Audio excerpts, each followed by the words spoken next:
Kumana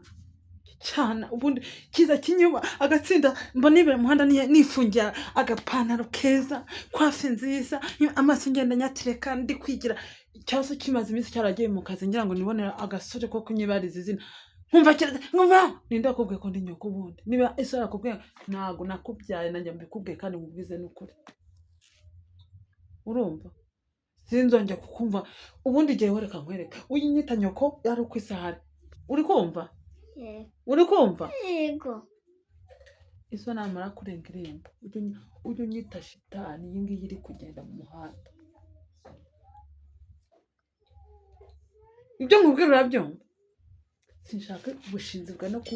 kuzutuma abasore batanyiteretera ngo banyibarize izina bagende bantemo rimwe ninywere nirire inkoko nziza nyirye reba nkuraje bundi wari ugiye kungurira inkoko ntago watumye atayima ntago ntiwatumye atayima ngo ntiyagurira abagore kandi mu nzira arazi ko ndi inkumi y'imyaka 18 barumva ntago ibintu barumva ese bundi wari uturumbutse ko nansize nkubwiye ngo wicare hano mu rugo wari uturumbutse he ntago nansize nkubwiye ngo wicare hano mu rugo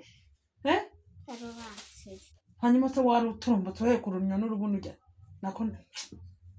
ubundi kuba amazi iminsi nguha ku gasozi ko tuminirwa tw'ibishyimbo nicyo gitumye usigara ukaranga ibunu uzi unyibihomaho niki aho yose ariko se yarakuntumye ngo ujye ndagira ndaza kukwemeza